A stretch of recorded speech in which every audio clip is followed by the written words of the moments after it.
When the average American thinks of classroom, they think young, white, female teacher with a class size of about 23 students. This is far from the truth.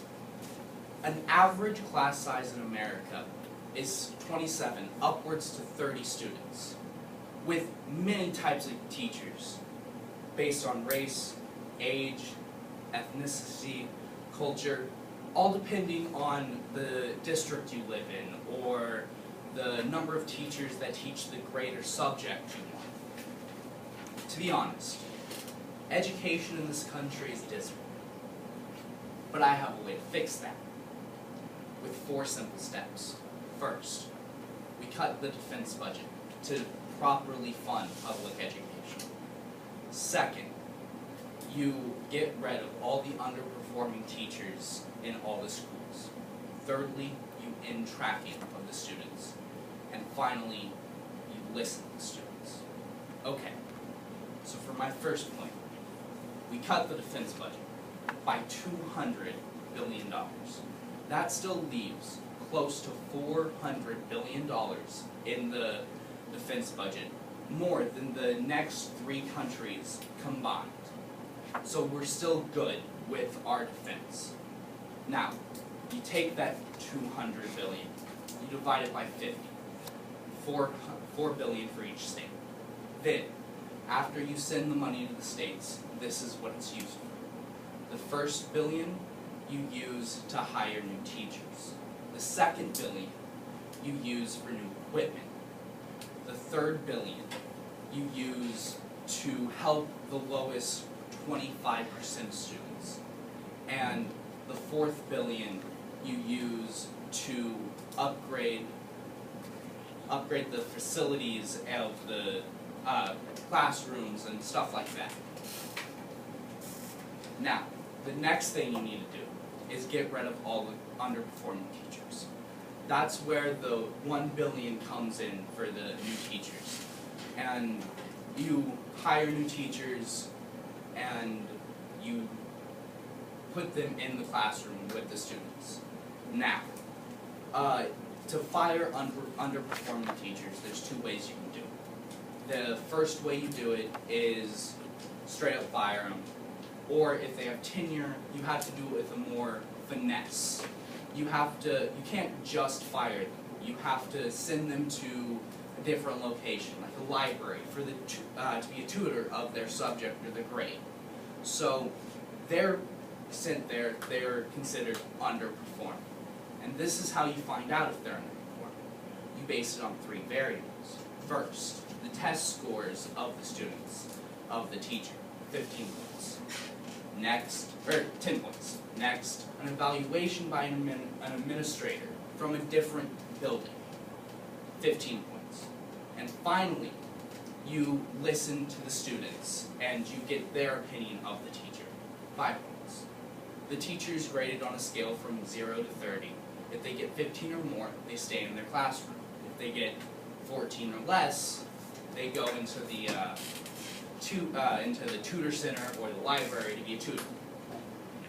And the way you have the evaluation set up is every teacher gets evaluated every year by a different person from a different school every time, to ensure fairness for not only the teacher, but also to ensure fairness for the teacher and to make it so they can't influence their evaluator to give them a better score.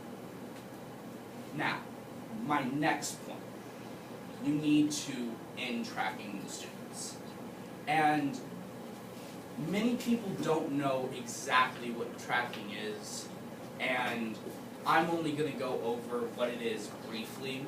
It's basically you take your students and you divide them into 3 groups. High performing, regular performing, low performing. Or honor classes, general ed, special ed classes. And as a special educated student, I've seen the horrors of tracking firsthand. It separates the students with the highest dropout rates and who perform the worse in class from the best students, the good role models, the students who actually know what they're doing in class. It also breeds a mentality of Group A is better than Group B. And this is damaging to the people in Group B because eventually they will start to believe that themselves. They'll start to believe, oh, well, I'm not in that higher class, so I'm obviously not as good as the person in Group A. And that will make them drop out. It will make them lose confidence in themselves. It's also been proven and shown that schools who track do worse than their counterparts who don't track.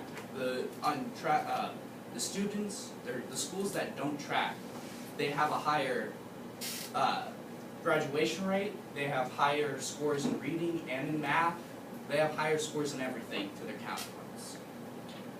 And my final point, we need to listen to the students. I know that most students have good ideas, like this speech. We know what we need. We live it.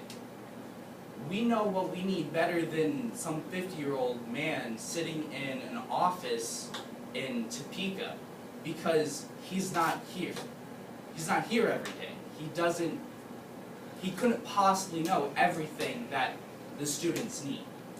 Besides, I can't even get on Facebook half the time without hearing or seeing a post about how millennials are a bunch of crybabies who need a safe space and who couldn't possibly understand important stuff like war or education or anything like that, adult stuff.